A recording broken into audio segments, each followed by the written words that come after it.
अस्सलाम वालेकुम dear all friends, कैसे हैं आप सब लोग। उम्मीद करती हूँ बिल्कुल ठीक ठाक और खैरियत से होंगे। आज मैं आपके लिए लेकर आई हूँ बहुत ही मज़ेदार मीठे की रेसिपी, जो कि है मीठी टिक्कियाँ। ये मैदे की बनती हैं, बहुत ही खस्ता और मज़ेदार बनती हैं। अगर आप ये बनाकर घर पर रख लेते हैं तो आपको बाहर से कोई बिस्किट्स वगैरह कुछ भी ऐसा मंगवाने की ज़रूरत नहीं पड़ती। बहुत ही मज़े के ये बिस्किट की तरह रेडी होती हैं और आप इनको लंबे टाइम के लिए सेव कर सकते हैं। अगर आप कहीं ट्रैवलिंग के लिए जा रहे हैं तो तब भी ये बिस्किट बेस्ट हैं। आप इनको बनाकर लेकर जाइए और जहाँ आपको भूख लगे आप इनको एंजॉय कीजिए, क्योंकि हर जगह हमें अपने भूख के हिसाब से होटल नहीं मिल जाता और ना ही हमने स्टे करना होता है हर जगह।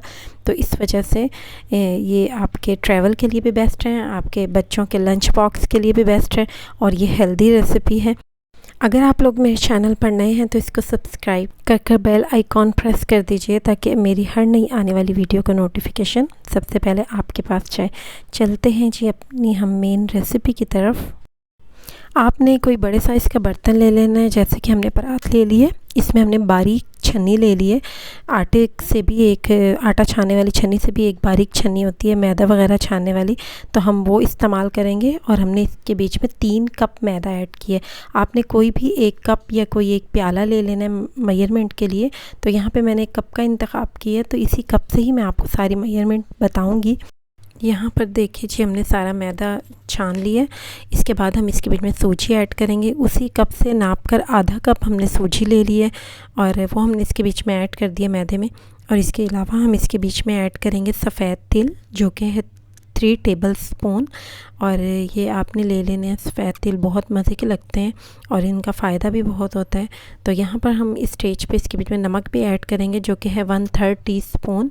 1 चम्मच भरकर नहीं डालना आपने टीस्पून, थोड़ा सा कम होना चाहिए उससे।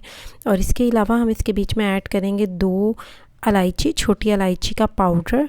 उसको आप किसी भी चीज़ से क्रश करके डाल दीजिए। उसी कप से नाप कर हमने 1.5 कप चीनी ले ली है और उस 1.5 कप चीनी को हम ग्राइंड कर लेंगे। तो पाउडर फॉर्म में जब वो होगी तो हमें थोड़ी सी ज़्यादा लगेगी, लेकिन ये इसलिए हमने इसे पहले ही नापा। तो 1.5 कप आपने चीनी नाप लेनी है, उसके बाद उसे ग्राइंड करना है, क्योंकि जब आप उसे बाद में नापेंगे ग्राइंड करने के बाद तो वो 2 कप होगी। तो इस वजह से आप इसे पहले ही 1.5 कप नापिए और फिर उसे ग्राइंड कीजिए। इसको हमने मिला लिया उसी मटेरियल में और इस स्टेज पे हम इसको अब गूँधेंगे। हमने इसको गूँधना होता है दूध से, नीम गर्म दूध से। तो यहाँ पर इससे पहले हम इसके बीच में घी डालेंगे। आपने ऑयल नहीं लेना, क्योंकि जब हम खस्ता टिक्कियाँ बनाने की बात करते हैं तो उसके लिए हमें घी ही ऐड करना पड़ता है। फ़िलहाल मैंने आधा प्याला घी को नीम गर्म किया है। इसमें कितना जाएगा ये हम चेक करेंगे साथ साथ और मिक्स करेंगे। मैं आपको बताऊंगी कि कितना घी होना चाहिए टिक्कियों में अगर हमने इनको खस्ता रेडी करना है। तो हम इनको थोड़ा थोड़ा घी डाल के मिक्स करते रहेंगे। वैसे मैं आपको टेबल स्पून के हिसाब से अगर बताऊं तो तकरीबन 8 टेबल स्पून इस मैदे और सूजी की मेजरमेंट के हिसाब से बनता है। लेकिन फिर भी अगर आप कम मैदे की बना रहे हैं या ज़्यादा मैदे की बना रहे हैं तो उसको चेक करने का यही तरीका है कि आप इसको अच्छे से मिक्स कीजिए और फिर हाथ में इसको प्रेस कर कर देखिए कि इसकी मुट्ठी जब हम बनाते हैं तो ये लड्डू शेप का रेडी होता है कि नहीं। यहाँ पर ये भुरभुरा सा बना, तो मैंने इसको दोबारा से इसके बीच में थोड़ा सा और घी ऐड किया, ये देखिए। और हम फिर दोबारा से घी ऐड करने के बाद इसको अच्छे से मिक्स करेंगे। आपने इसको ऐसे हथेलियों से रब करना है ताकि हर ज़र्रे में घी अच्छे से जज्ब हो जाए। जितना अच्छे तरीके से आप घी को जज्ब करेंगे उतनी ही खस्ता टिक्कियाँ हमारी रेडी होंगी। बस इसमें यही एक मेहनत होती है और जिससे आपकी टिक्कियाँ बहुत मज़े की बनती हैं। तो यहाँ पर हम इसको अच्छे से रब करेंगे। आप जितनी भी मिकदार ले लें, आपने उसमें घी डालते हुए इसी तरीके से ही चेक करना है कि आप इसको घी डालिए गरम कर कर के, और आप फिर उसकी ऐसे मुट्ठी बनाकर देखिए। अगर वो एक लड्डू की तरह बन जाए तो इसका मतलब है हमारा जो टिक्कियाँ वो बहुत ही खस्ता बनेंगी। और अगर वो भुरभुरा सा वो फ़ौरन टूट जाए और मुट्ठी खोलते ही वो टूट जाए तो इसका मतलब है टिक्कियाँ हमारी मज़े की नहीं बनेंगी। ये देखिए हमारे इस टाइम इस तरह से आपने इसे चेक करना है और ये हमारा बिल्कुल मटेरियल और घी जो है उसके हिसाब से इनफ है। तो हमने बस अब इसको नीम गर्म दूध से इसको गूँधना शुरू कर देना है। यही एक तरीका है, इसका बेस्ट तरीका है इसको चेक करने का, चाहे आप जितना भी मटेरियल लीजिए। यहाँ पर हमारा अच्छे से घी मिक्स हो चुका है इनसे मैदे और सूजी में। तो यहाँ पर अब हम नीम गर्म दूध ले लेंगे। नीम गर्म दूध आपने इतना लेना है